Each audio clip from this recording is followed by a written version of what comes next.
All right, let's go ahead and get started. So what was the reading for today? Leisure. Leisure, leisure. That's right. We pronounce words anyway. So yeah, so we've entered the chi node of grain fattens, essentially. So we've planted the grains, the sun is hot, the ground's starting to dry a little bit, and the grains know it's time and they're fattening up. And so now is kind of that time when the farmer sits back and goes, because you actually can count the amount that you're going to be harvesting, right? If it's not fattening up, you know it's going to be a weak harvest. If it is fattening up, then you can count rows and you know how much you're going to get. And so this is kind of that moment where it's like, And so it is said that farmers take a trip to the city because they don't have to be staring at the grain, right? So they can take a trip to the city and they can come back, or they can go to the mountain and they can come back. And so this is that time when you can take a little bit of leisure. You can take a little bit of a break in things, because we recognize, one, we're going in the right direction. Two, the chi is full and it's pushing us in the right direction. And three, it's warm out. It's like, I'm looking for shade, where's the shade? Because it's time to sit back and relax for a couple of minutes. The hard work is done until harvest. And so now it's just that little stuff, Ironically, one of the great stories from Lu Ming, who's the monk we've been following for some time, is that vegetables are kind of an afterthought. Grain and meat. And if you eat the grain, you don't eat as much meat. And then you kind of need a little something to push the grain through, and you eat whatever vegetables are around, right? And so if it's just onions, then you just eat onions and rice, and if it's water vegetables like any of the zucchinis and melons and so on, then it's rice and melons, but it's primarily just rice. We in America look at the range of food that we have and think, well, we've always had this range of food. No. Less than 100 years ago, the American diet was the Irish diet. Potatoes, maybe some meat, and onions if you have them, if you can find them. There just wasn't a really wide range of things. It's only recently, with both refrigeration and irrigation in mass, have we really had a much wider range. He, of course, talks about the idea that the Italians came to America and turned around and went back because there was no vegetables. And then they brought vegetables over, and that's why we have such a wide range of vegetables, is because the Italians came over and went, you guys are eating potatoes? That's it? And so they brought vegetables for us. So we do have a very lucky and fortunate, especially here in California, we have a wide range of food to have, especially at this time of year. And we're moving into this grain fattens kind of state of mind where it's like, well, what are we going to eat today? You don't have to really worry about it so much. It's just that I guess we'll have that today or whatever. So with that also is the energy in the body, right? We really have stabilized that kind of being pushed along all of a sudden, and we don't know what's going on, and now we're comfortable with it, and we're feeling more ready to just, things are going by at this speed and everything's fine, because we're going in the right direction and everything seems to be good. So we kind of get more movement this time of year. We get the excitement of expansion at this time of year, and exploration surfaces again. And it kind of goes through cycles, and it's just a time when it's starting to do it again. Any questions about the reading? Or the time of year that it might be, or hey, you're having odd feelings about this time of year? We usually never eat red meat. Meat's good this time of year. Not a lot. Really hungry. I know. Just it was the nice little. But I was like craving it. Yes. It did pop in my mind too, but for years. So. Oh, okay. Yes. But I had chicken. Meats, right? Fish and chicken. Fish is good, yes. Okay, so everybody ready for some movement? There's been a lot of movement going on inside, so let's move that to the outside. So first of all, let's start in an open stance, so a little bit wider of feet than normal. Bend the knees, grip the ground with the toes, and dig the heels in, so you kind of make that hooking feeling with the foot. And then we want to reach down in front, like we're reaching around something, so we want to be kind of out and around with our arms. And then as we inhale, we want to pull the arms up and back and roll them. So we're rolling the shoulder over, and that brings the arms open. And then exhale and come back forward and reach over the top and out. And again.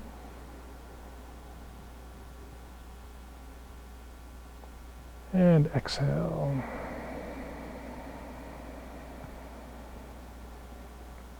And one more.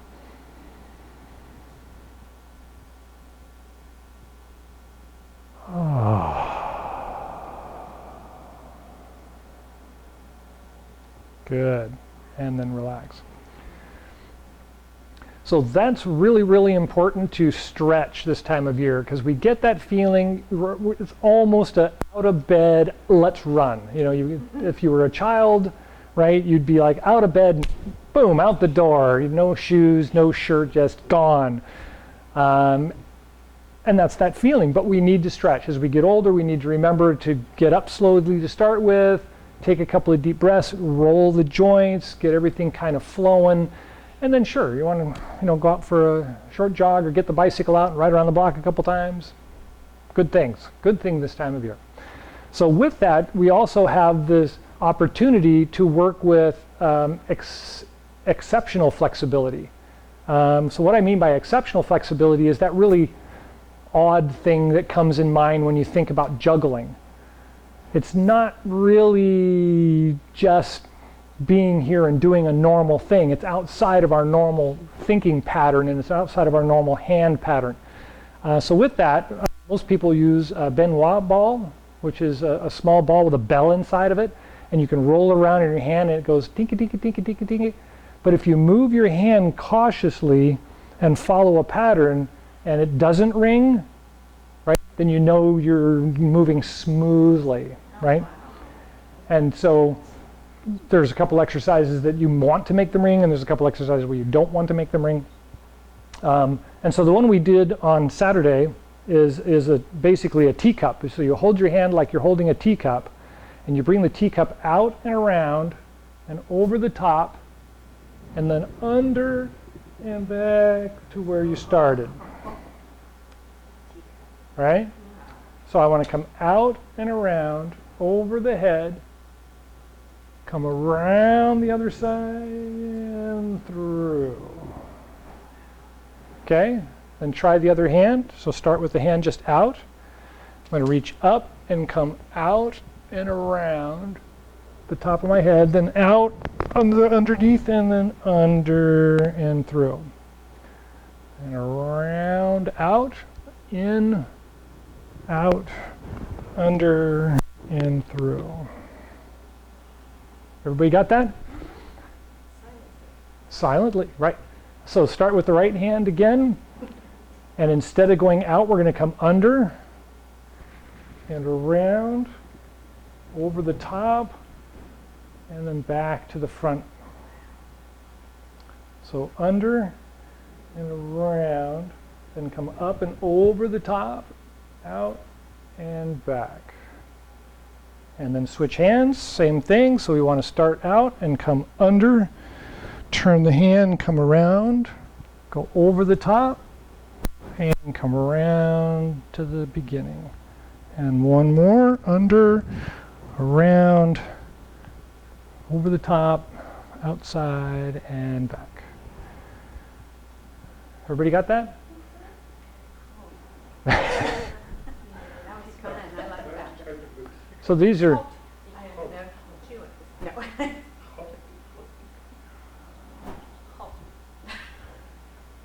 yes. So now put both hands out. Start going out in front first, come around and over, under, around, and through.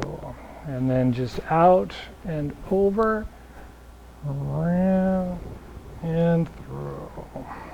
Good. And then reverse, so come back, around, over, around, back to the beginning. And then back, around, over, around, and through.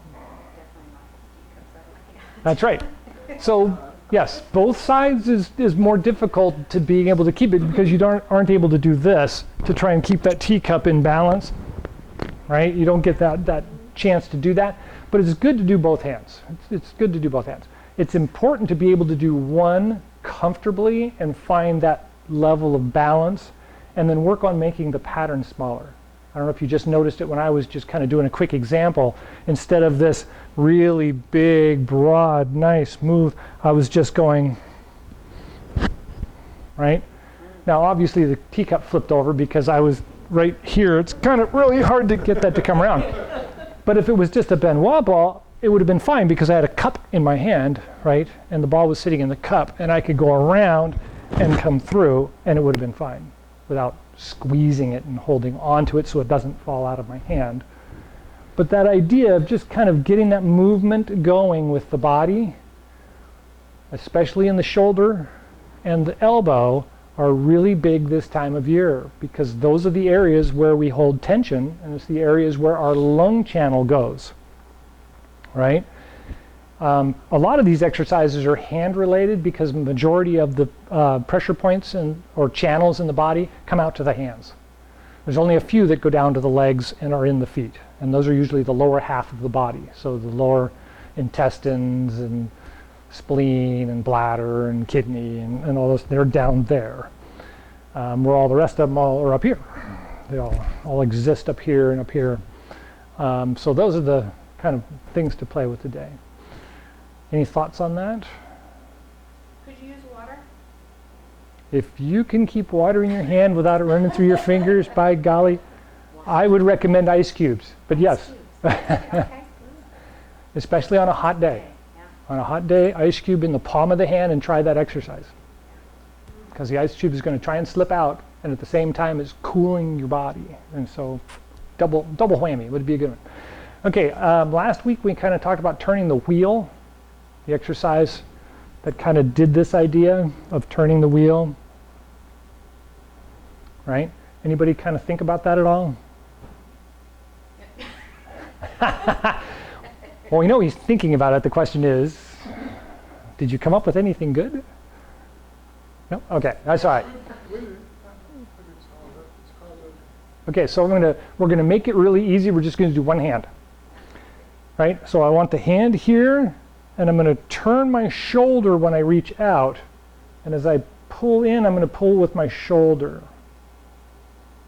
Does that make sense? Right.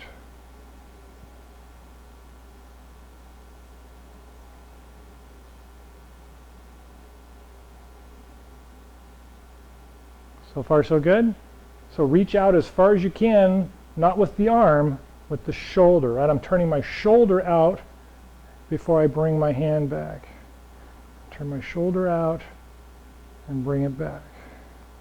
So I'm trying to extend the flexibility of both my waist and my thinking about reaching with my shoulder and not my hand, right? And then try the other hand.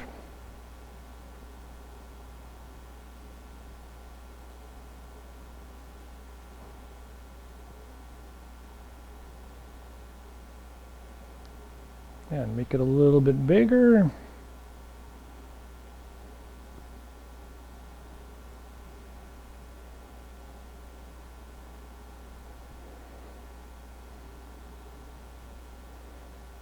Good.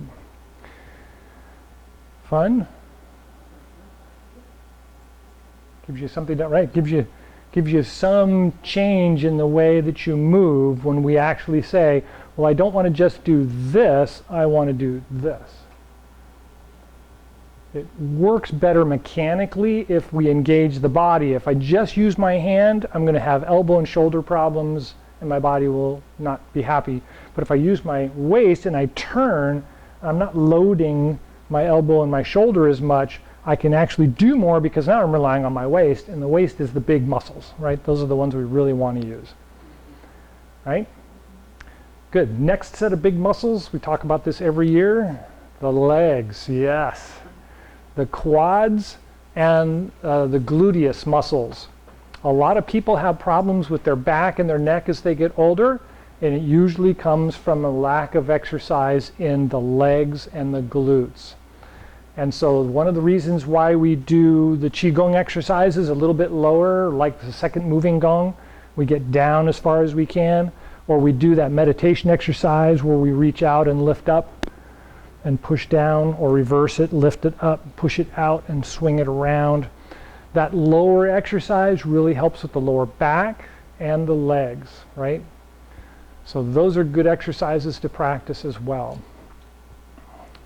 Any questions about those exercises? Okay, how is everybody's balance? Having zero balance or having better balance? Some people are having better balance. Yeah. Excellent. Yes, one of the favorite moves from yoga.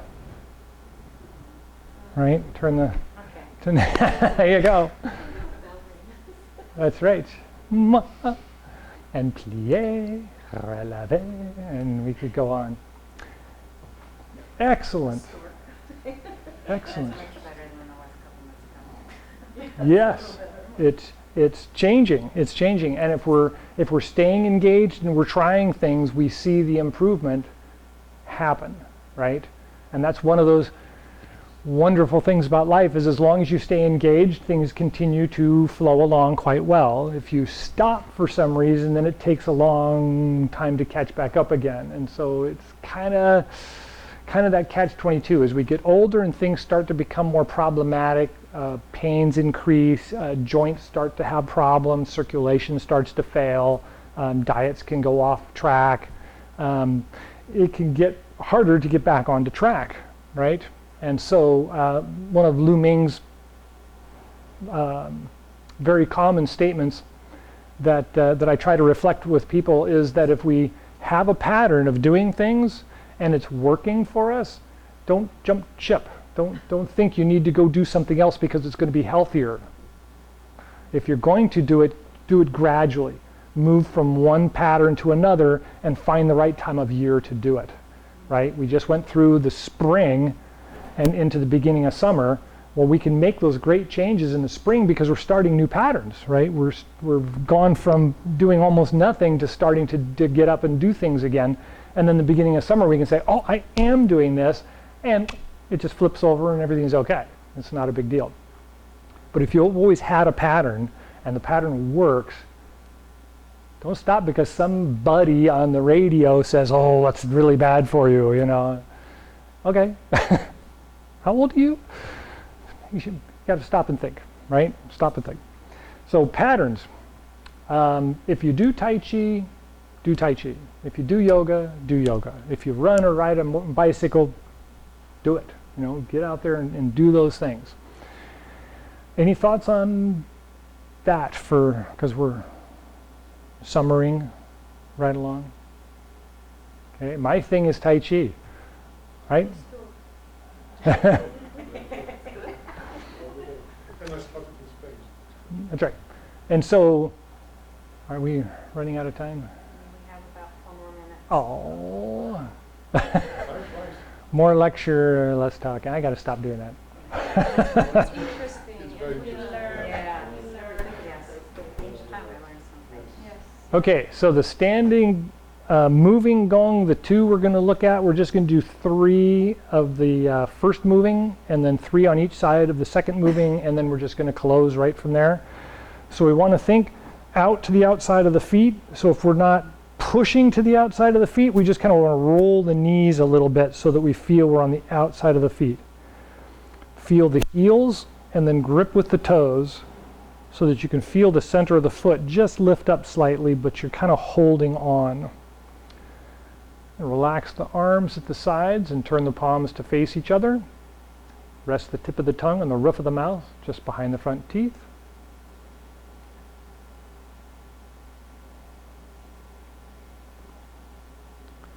Roll back to the heels, inhale and pull the arms back, open the chest. And roll forward as you close.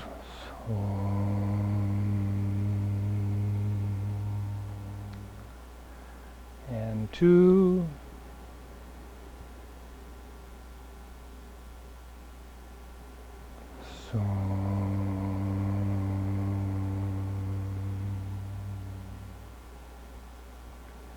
Three.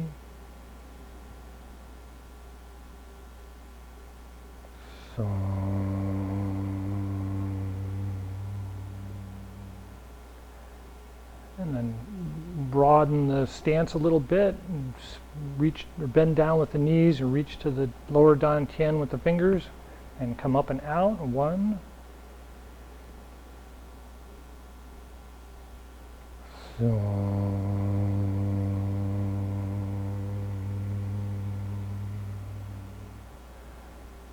Two.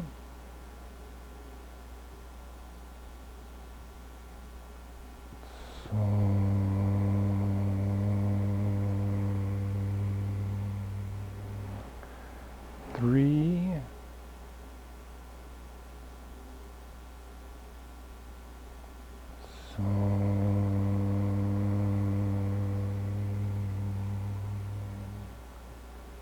And reverse. 1.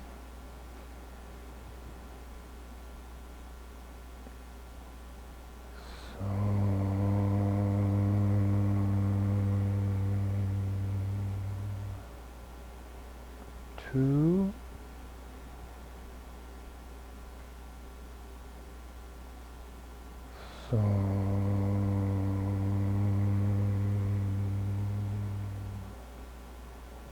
Three.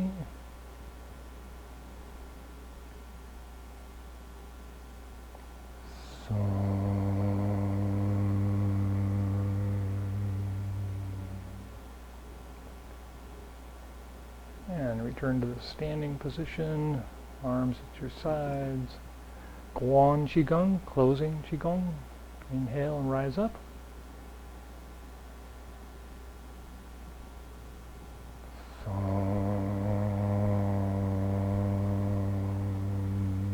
Take a breath at the heart and lungs.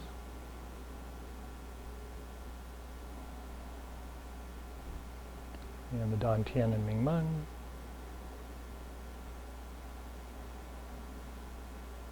And the bubbling spring points at the bottoms of the feet. And a couple of breaths, and feel the connection of the feet to the ground. And feel the energy connecting between the earth and the feet.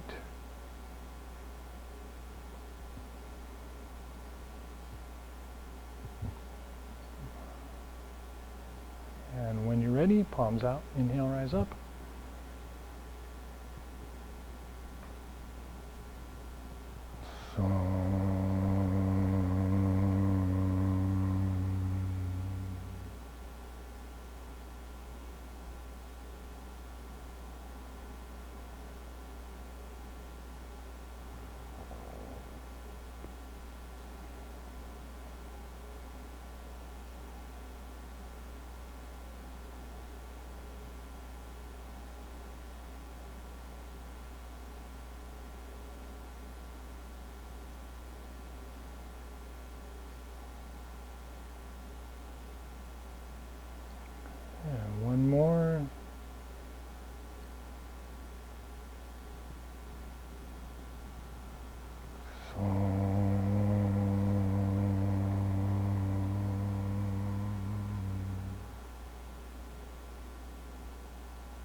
Any last thoughts or questions? Thank you for coming. Enjoy the rest of the day and the week. We won't be here next week.